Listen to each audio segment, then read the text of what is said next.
BRS పార్టీని దగ్గర నుంచి చూసినటువంటి వ్యక్తిగా ఇప్పుడు జరుగుతున్న చర్చ మొత్తం కూడా బీఆర్ఎస్ పార్టీ పని ఖతమైంది అంటున్నారు చాలామంది. నిజంగా పార్టీ పని ఖతమైందా? అంటే ఓట్లల్లో సీట్లల్లో బీఆర్ఎస్ లేదమ్మా. బీఆర్ఎస్ ప్రజల హృదయాల్లో ఉంటుంది ఎప్పటికీ. ఇప్పుడు కేసీఆర్ అనేవాడు ఒక టవరింగ్ పర్సనాలిటీ. భారతదేశ రాజకీయాల్లో కూడా అరుదైన వ్యక్తులలో కేసీఆర్ నిలబడతాడు. ఇవాళ ఆయన తాత్కాలికంగా ఓటమికి గురి కావచ్చు, ఆయనకున్న వ్యక్తిగతమైన కొన్ని విషయాల పట్ల ప్రజలు బాధపడి ఉండొచ్చు, ఆయనతో ఉన్న సహచరులు బాధపడి ఉండొచ్చు. కానీ ఎప్పుడు కూడా మనము ఒక ముఖ్యమంత్రిగా ఆయన న్యాయం చేశాడా, అన్యాయం చేశాడా, అభివృద్ధి చేశాడా, విధ్వంసం చేశాడా, ఆర్థిక ప్రగతికి దోహదపడ్డాడా, ఆర్థిక విధ్వంసానికి కారణమైనాడా, ఈ అంశాల కోణంలో నుంచి కేసీఆర్ గారిని చూడాలి. అంతకంటే ముందు ఆయనకెవరు ఈక్వల్ కారు. ఎక్కడో అట్టడున పడి ఉన్న తెలంగాణ నినాదాన్ని ఆకాశానికి ఎత్తి దేశంలో ఉన్న 36 పార్టీలను ఒప్పించి సోనియా గాంధీ మీద ఒత్తిడి తెచ్చి ప్రజల్లో ఉద్యమాన్ని రగిలించి అర్థం కాని తెలంగాణ జటిలమైన సమస్యలను, సాగునీటి రంగ ఇట్లా విద్యుత్ రంగ సమస్యలను ప్రజల నాల్కల మీద నాట్యం ఆడించడానికి సామెతలతోని వాళ్ళకు అర్థమయ్యే భాషల్లో చెప్పి వాళ్ళందరినీ విధుల్లోకి తీసుకొచ్చారు. ఏ ఉద్యమంలో కూడా 21st సెంచరీలో ఉద్యమాలే లేవు. 21st సెంచరీలో చిత్తు కాగితాలు ఏర్పడిన దగ్గర నుంచి, కాటి కాపరి దగ్గర నుంచి, ఐఏఎస్ ఆఫీసర్ల వరకు, జడ్జెస్ వరకు సంఘాలు పెట్టుకునే స్థాయికి ఉద్యమాన్ని తీసుకుపోయిందంటే అది కేసీఆర్ది తిరుగులేని పాత్ర. ఇచ్చింది కాంగ్రెస్ కావచ్చు, మద్దతు ఇచ్చింది బీజేపీ కావచ్చు, తెచ్చింది మాత్రం ఖచ్చితంగా కేసీఆర్. లేకపోతే తెలంగాణ వచ్చేదే కాదు. అది మర్చిపోయేవాళ్ళం. ఇంకే ఊరు వాళ్ళకాడ అయ్యేది. అయితే ఆ పేరు ఎప్పుడూ కేసీఆర్కు ఉంటుంది. ఆ పేరు ఇప్పుడే కాదు, తెలంగాణ పదం ఈ భూమి మీద ఉన్నంతకాలం, ప్రజల మదిలో ఉన్నంతకాలం కేసీఆర్ ఎప్పుడు ఉంటాడు. ముఖ్యమంత్రిగా కూడా కరెక్ట్గా ఆలోచించినట్టయితే, ఆయన చేసిన పథకాలను పరిశీలించినట్టయితే, నేను నిన్న మొన్న కూడా ఒక ఛానల్లో కూడా చెప్పాను, సమకాలీన రాజకీయాలనే కాదు 1947 తర్వాత బ్రిటిష్ వాళ్ళు పోయిన తర్వాత, రాజులు పోయిన తర్వాత భారతదేశాన్ని పరిపాలించిన ఏ ముఖ్యమంత్రి కూడా 10 ఏళ్ల కాలంలో ఒక విధ్వంసమైన పరిస్థితిని పునర్నిర్మాణం చేయడంలో భాగంగా ఇంత ప్రగతిని సాధించిన రాష్ట్రం ఏది లేదు, ఏ ముఖ్యమంత్రి కూడా లేడు. కేసీఆర్ లాంటి విజన్ ఉన్న ముఖ్యమంత్రిని కూడా మనం చూడలేం. 45,000 కోట్ల రెవెన్యూస్ని, అంటే రాష్ట్ర ఆదాయాన్ని 1,00,000 కోట్లు దాటించింది కేసీఆర్. జీడిపిని 4.5 లక్షల కోట్ల జీడిపిని 13 లక్షల కోట్లు దాటించాడు. ఇది ఆర్థిక విధ్వంసమా, ఆర్థిక ప్రగతి? గ్రోత్ రేట్ అనేది ఒక సంవత్సరం అయితే 21% ఉంది. అసలు భారతదేశంలో ఏ రాష్ట్రంలో చూసినా 6% సాధించడమే పెద్ద ప్రగతి. మీకు గుర్తుండాలి, ఫాస్బైండర్ కాదు, ఆయన పేరేంది, ఒకతను ఏదో ఫాస్తో వస్తుంది పేరు, జర్మన్. అతను చంద్రబాబు నాయుడును ముఖ్యమంత్రి ఉన్నప్పుడు కలిశాడు. చంద్రబాబు నాయుడుకి ఏం చెప్పాడంటే 9.5 మా రాష్ట్ర ఆర్థిక ప్రగతి ఉండబోతుంది, గ్రోత్ రేట్ ఉండబోతుంది, ఆ పురోభివృద్ధి మేము సాధిస్తామంటే ఈ మాటలు మా దగ్గర ఎవరైనా మాట్లాడితే జైల్లో పెడతారన్నాడు. ఫాస్కలే పేరుంది. అయితే ఇది ఎప్పుడు 2004 కంటే ముందు. అంటే నువ్వు 9.5 గ్రోత్ రేట్ ఉంటేనే జైల్లో పెడతారని చెప్పిండు ఆయన. అంటే ఇక్కడే కాదు, ప్రపంచంలో కూడా ఎక్కడ డబల్ డిజిట్ గ్రోత్ రేట్ అనేది ఉండదు. అటువంటిది యావరేజ్ గ్రోత్ రేటు 17% అమ్మ తెలంగాణది. ఇది కోవిడ్ కంటే ముందు ఫస్ట్ 5 ఇయర్స్. సెకండ్ 5 ఇయర్స్లో ఏమైంది, కోవిడ్ స్టార్ట్ అయింది. కోవిడ్ స్టార్ట్ అయినాక దేశంలోని ప్రతి రాష్ట్రము, భారతదేశం గ్రోత్ రేట్ మైనస్లో ఉంది. ఒక్క తెలంగాణ రాష్ట్రము ప్లస్లో ఉంది, 2% గ్రోత్ రేటు కోవిడ్లో కూడా నమోదు చేసిన రాష్ట్రం ఇది. ఇంత గ్రోత్ రేటు ఒక్క ఈ తెలంగాణలో సాధ్యమైంది, కానీ స్వాతంత్రం వచ్చినాక ఏ దేశం, ఏ రాష్ట్రంలో సాధ్యం కాలే. మరి 4.5 లక్షల జీడిపిలో ఏమేమి ఉంటాయి? వ్యవసాయ అభివృద్ధి, దాని ద్వారా వచ్చే ఆదాయం, మొత్తం గ్రాస్ ఆదాయం, అదేవిధంగా సర్వీస్ సెక్టర్లో వచ్చిన గ్రోతు, ఇండస్ట్రీస్లలో వచ్చిన గ్రోతు, ఇక రకరకాల రూపంలో పెరిగిన సంపద. అంటే ఎంతసేపు అప్పు చేసిండు, 3 లక్షల కోట్లు 6 లక్షల కోట్లు అని చెప్తారు కదా, మరి ఎంత అభివృద్ధి చేశాడు? అప్పు తెచ్చి ఇంట్లో పెట్టుకున్నాడు ఆయన. ఇదివరకు అప్పు అంటే ఏం చేస్తుందంటే నాన్ ప్రొడక్టివ్ సెక్టర్స్కు పెట్టేవాళ్ళు, కానీ ఆయన పెట్టిన ప్రతి పైసా కూడా అప్పు తెచ్చింది వ్యవసాయానికో, ఇండస్ట్రీస్కో, అన్నిటికి ఉపయోగపడే విధంగా ఇన్ఫ్రాస్ట్రక్చర్కో డెవలప్ చేశాడు. కాబట్టి మనది గ్రోత్ రేట్ అనేది 21% ఒక సంవత్సరం ఉన్నా, 5 ఏళ్ళు 17% ఉన్నా, మిగతా కోవిడ్ తర్వాత కూడా పుంజుకొని 13% పోయినా కూడా ఇదంతా కేసీఆర్ విజన్ వల్ల అయింది. ఆయన ఏమి ఎకనామిక్స్ చదవలేదు. ఏముందమ్మా ఇప్పుడు వాళ్ళ మన బడ్జెట్ 2,75,000 కోట్లు దాటింది కదా. ఈ రెవెన్యూస్ ఎప్పుడైతే ఒక 60,000-70,000 కోట్లు పెంచగలిగాడో అప్పులు కట్టలేరా? అప్పు పుడుతున్నదంటేనే తీర్చగలిగే శక్తి మనకు ఉన్నట్టు కదా. మొన్న కూడా అసెంబ్లీలో చర్చ జరిగినప్పుడు కేటీఆర్ గారు నిన్న స్పష్టం చేశారు, అప్పు పెరుగుతున్నది కానీ ఆదాయం కూడా పెరిగింది కదా, దాని గురించి ఎందుకు మాట్లాడరు. తలసరి ఆదాయం చంద్రబాబు నాయుడు మొన్న వచ్చినప్పుడు తెలుగుదేశం పార్టీ ఆఫీస్లో కార్యకర్తల సమావేశంలో ఆయన ఎంత అప్రిషియేట్ చేశారంటే, దేశంలో నంబర్ 1 రాష్ట్రంగా తెలంగాణ ఉంది తలసరి ఆదాయంలో, గుజరాత్ను మించిపోయింది, మహారాష్ట్రను మించిపోయింది అని చెప్పిండా చెప్పలేదా? మరి రేవంత్ రెడ్డిని తలకాయ ఎక్కడ పెట్టుకుంటాడు? ఆర్థిక విధ్వంసం చేసిండు, 100 ఏళ్ళు వెనక్కి నడిపించాడు. పిచ్చి మాటలు కాకపోతే ఏంటి అమ్మాయి, ప్రజలకు తెలియదని చెప్పి అడ్డగోలుగా మాట్లాడవచ్చా? కాబట్టి కేసీఆర్ ప్రజల మనసుల్లో ఉంటాడు. ఎప్పుడైనా వెలుగు విలువను అర్థం చేసుకోవాలంటే ఎప్పుడు వెలుగులో ఉండే వాళ్ళు అర్థం చేసుకోరు. ఓసారి చీకట్లకు కూడా పోవాలి. రాత్రి అయితేనే తెల్లారు ఎదురు చూస్తాం మనం సూర్యోదయం కోసం.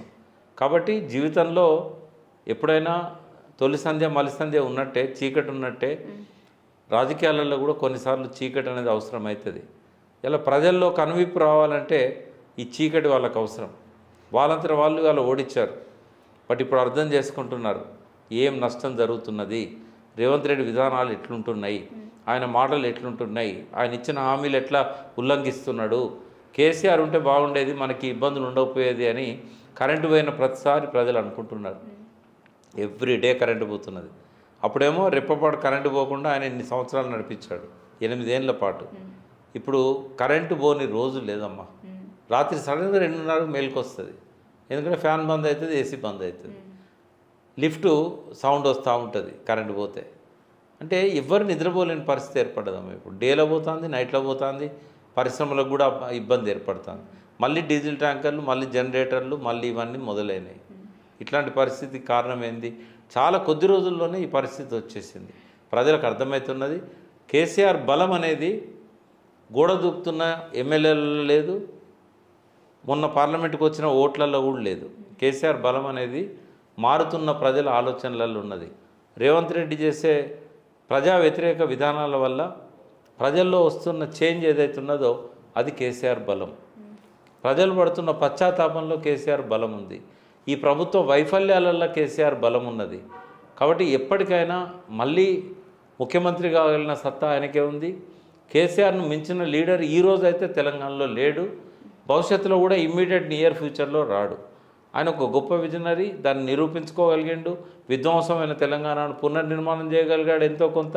ఇంకా కొంత లక్ష్యాలు మిగిలిపోయినాయి. ఆ లక్ష్యాలు పూర్తి చేయాలంటే మళ్ళీ ఆయనతోనే సాధ్యమవుతుంది. ఇప్పుడున్న ప్రభుత్వము సంక్షేమాన్ని చూస్తే అభివృద్ధి ఆగిపోతుంది, అభివృద్ధి మీద ఖర్చు పెడితే సంక్షేమం ఆగిపోతుంది. కాబట్టి 2 ఫెయిల్యూరే. కాబట్టి వాళ్ళేమీ ఇంతకంటే గొప్పగా పరిపాలన చేస్తారని నేనైతే అనుకోవడం లేదు. కేసీఆర్ వదిలేసిన లక్ష్యాలను చేతిలో పట్టుకొని వాటిని పూర్తి చేస్తే వాళ్ళకి మంచి పేరు వస్తుంది. కానీ ప్రజలకు మాత్రం తాము చేసిన తప్పు అర్థమైంది. మొన్న పార్లమెంట్ ఎన్నికల్లో చాలామంది నన్ను అడిగిండు, 38% ఉన్న ఓట్ బ్యాంక్ 16% పోయింది కదా. అవును, రాజకీయాలలో ఓట్ల సీట్లనే ప్రామాణికంగా తీసుకుంటారు కదా. ఓట్ల పర్సంటేజ్ తగ్గింది, సీట్లు తగ్గినాయి కదా, ఇంకెక్కడి నుంచి ఎప్పుడు కూడా ప్రజల మనస్తత్వానికి ఓట్లు అద్దం పట్టవమ్మా. ఎమోషన్స్ అప్పటికప్పుడు వచ్చిన ఎమోషన్స్ కావచ్చు, ప్రలోభాలు కావచ్చు, ఈవీఎంలలో ఉన్న మోసాలు కావచ్చు, ఇవన్నీ కూడా ఓట్లను చూపెడుతున్నాయి. ఇప్పుడు ఈవీఎంల గురించి కూడా మాట్లాడుకోవాలి. ఈవీఎంలన్నీ మ్యానిపులేట్ చేయవచ్చు అమ్మ, అది పట్టుకోవడం కూడా సాధ్యం కాదు. కాబట్టి ఆంధ్రలో జరిగిన ఎన్నికల్లో అది జరిగిందనేది ఆ ప్రభుత్వం, జగన్ దిగిపోయిన ప్రభుత్వం చెప్తున్నది. మాలాంటి వాళ్ళకు కూడా అనుమానాలు. ఎందుకంటే 24 గంటలు ప్రజల మధ్య ఉన్న ఎమ్మెల్యేలు కూడా, ఆయన ఎవరో ధర్మవరం ఎమ్మెల్యే ఉండే కదా కేతిరెడ్డి, ఎప్పుడు ప్రజలనే ఉంటాడు. ఎట్లా ఓడిపోతాడు? తర్వాత ఓట్ల కంటే ఎక్కువ కనబడుతున్నాయి, ఓటేసిన వాళ్ళ సంఖ్య కంటే ఎక్కువ ఓట్లలో కనబడుతున్నాయి ఈవీఎంలలో. అంటే చాలా రకాలుగా మ్యానిపులేషన్ చేసే అవకాశం ఉంది. కాబట్టి ఈవీఎంలను బట్టి కూడా మనము ఇది ప్రజల అభిప్రాయం అని చెప్పే పరిస్థితి లేదు. తెలంగాణలో ఏం జరిగిందంటే టీఆర్ఎస్ ఓట్లు దాదాపు 20-22% బీజేపీకి అనుకూలంగా మారినాయి. ఇది మారడానికి ఏంటంటే ఒకటి విధాన లోపం. బీఆర్ఎస్ పార్టీ ఏదో ఒక కూటమిలో ఉండాల్సి ఉండే, కానీ ఆయనకున్న పరిస్థితి వల్ల, ప్రత్యేక పరిస్థితి వల్ల కేసీఆర్ గారు బీజేపీ కూటమిలో ఉండలేని పరిస్థితి ఏర్పడ్డది. ఇక్కడ అధికార కాంగ్రెస్తోనే పోటీపడి కొట్లాడింది కాబట్టి మళ్ళీ కాంగ్రెస్లో కూటమిలో కూడా ఉండలేని పరిస్థితి ఏర్పడ్డది. ఈ రెండు కూటమిలో లేకపోవడం వల్ల ఈ పరిస్థితి వచ్చింది. ప్రజలలో ఏముంటుంది, మనం వేసే ఓటు అయితే మోడీకి అనుకూలంగానే ఉండాలి, లేకుంటే మోడీని గద్దెదించడానికన్నా ఉండాలి. సో టీఆర్ఎస్ అనేది మోడీని గద్దెదించడంలో లేదు, మోడీని ఎక్కియడంలో కూడా లేదు. కానీ ప్రజలు మర్చిపోయింది ఏంటంటే, వాళ్ళు గుర్తు తెచ్చుకోవాలి, నువ్వు ప్రో మోడీ యాంటీ మోడీ కాదు, నీ తెలంగాణ వాయిస్ ఇంపార్టెంట్. ఇలా తెలంగాణకు దిక్కు లేకుండా పోయింది కదా. ఒక్క ఎంపీనన్నా కనీసం మీరు గెలిపించుంటే పార్లమెంట్లో బడ్జెట్ సందర్భంగా తెలంగాణకు ఎంత అన్యాయం చేసిందో గర్జించేవాళ్ళు కదా. కాంగ్రెస్ వాళ్ళు ఎప్పుడు నిలకడగా ఉండరు, తెలంగాణ పట్ల వాళ్ళకి ఆ సోయి లేదు. కాబట్టి ఇవాళ 5 ఏళ్ల పాటు లోకసభలో మనకు రావాల్సిన ఫలితాలను రాబట్టుకోలేని పరిస్థితి ఏర్పడుతుంది. తెలంగాణకు జరిగిన అన్యాయాలను ప్రశ్నించలేని పరిస్థితి ఏర్పడుతుంది. ఇక్కడ అధికారం చేసే కాంగ్రెస్ కాడ వాయిస్ ఉంది, అక్కడ బీజేపీలో ఉన్న వాళ్ళకు వాయిస్ ఉంది, అధికార పార్టీలో ఉన్న వాళ్ళకు. ఇద్దరు అధికార పార్టీలలో ఉన్నారు కాబట్టి అక్కడ ఏం మాట్లాడరు. కాబట్టి నిజమైన తెలంగాణ ప్రజల గొంతుగా ఐజాన్ టుడే టీఆర్ఎస్ పార్టీయే. వెనకడ అనేవాళ్ళు ప్రజల పక్షాన మాట్లాడేటి వామపక్షాలే అని చెప్పి, ఇలా వామపక్షాలు కూడా లేకుండా పోయినాయి. కాబట్టి ఒక మంచి అవకాశాన్ని ప్రజలు జారవిడ్చుకున్నారు. ప్రో మోడీ యాంటీ మోడీ ప్రాతిపదికన ఎన్నికలు జరగడం వల్ల ఒక్క మన బీఆర్ఎస్ఏ కాదు, పక్కనున్న జగన్, అవతల పక్కనున్న నవీన్ పట్నాయక్, వీళ్ళు ఏ వర్గంలో లేరు. ఆ ఎన్డీఏ కూటమిలో లేరు, ఇండియా కూటమిలో లేరు. ఎవరైతే ఈ రెండు కూటమిలలో లేరో వాళ్ళందరికీ ఇట్లాంటి ఫలితమే ప్రజలు ఇచ్చారు. అంటే కేవలం ప్రో మోడీ యాంటీ మోడీ ప్రాతిపదికన ఎన్నిక జరిగినప్పుడు అటు ఇటు రెండు దిక్కులు లేకపోయేసరికి ఈ కష్టాలు వచ్చినాయి. ఈ 16% కాదు తెలంగాణ ఓట్ బ్యాంక్, అది 38% ఇప్పుడు ఉన్నది, అది పెరుగుతూ ఉంది రోజు రోజుకు. కాబట్టి ఎమ్మెల్యేలు గోడ దూకినా, ఎంపీలు గోడ దూకినా మనకు ప్రజలల్లో మాత్రం చిరస్థాయిగా బీఆర్ఎస్ ఉంటుంది. నెక్స్ట్ అధికారంలోకి వచ్చేది బీఆర్ఎస్ఏ. కేసీఆర్ అన్నట్టు ఒకసారి అధికారంలోకి వస్తే 2-3 టర్ములు కూడా ఉండే అవకాశం బీఆర్ఎస్కే ఉంటుంది. వాళ్ళు వదిలేసిన, అసంపూర్తిగా వదిలేసిన లక్ష్యాలు కూడా రేవంత్ రెడ్డి ముట్టుకోవట్లేదు, చేయలేడు. అది చేద్దామన్నా ఆయన దగ్గర ఆలోచన లేదు, డబ్బు లేదు, ఆ సోయి కూడా లేదు. కాబట్టి మళ్ళీ కేసీఆర్ వస్తే తప్ప మళ్ళీ కష్టాలన్నీ కంప్లీట్గా తీర్చే పరిస్థితి ఏర్పడుతుంది. అది మేడిగడ్డే కావచ్చు, పాలమూరు రంగారెడ్డి ప్రాజెక్టే కావచ్చు, మళ్ళీ ఆయన చేతుల్లోనే కంప్లీట్ కావాలది. ఇంకో నష్టం ఏం జరిగిందంటే, ఇవాళ కాంగ్రెస్ పార్టీని ఎత్తుకెత్తుకోవడం వల్ల రాయలసీమ ప్రాజెక్ట్ ఎప్పటికి కంప్లీట్ కాదు, కేఆర్ఎంబి సమస్యలు ఎప్పటికి పరిష్కారం కావు. ఎందుకంటే కృష్ణా జిల్లాలల్లో మన వాటా డిసైడ్ చేయడానికి బ్రజేష్ ట్రిబ్యునల్కు రెఫర్ చేశారు. ఆ ట్రిబ్యునల్ దగ్గర డిమాండ్ చేయాలంటే ముందు అవగాహన ఉండాలి, మన రైట్స్ గురించి తెలిసి ఉండాలి, దాని సబ్జెక్ట్ మీద పట్టు ఉండాలి. కేసీఆర్ గారు డైరెక్ట్ అడ్వకేట్లను కూర్చోబెట్టుకొని గైడ్ చేసేవాడు. ఆ శక్తి రేవంత్ రెడ్డికి లేదు. అధికారులకు వదిలేస్తాడు, వాళ్ళు పట్టించుకోరు.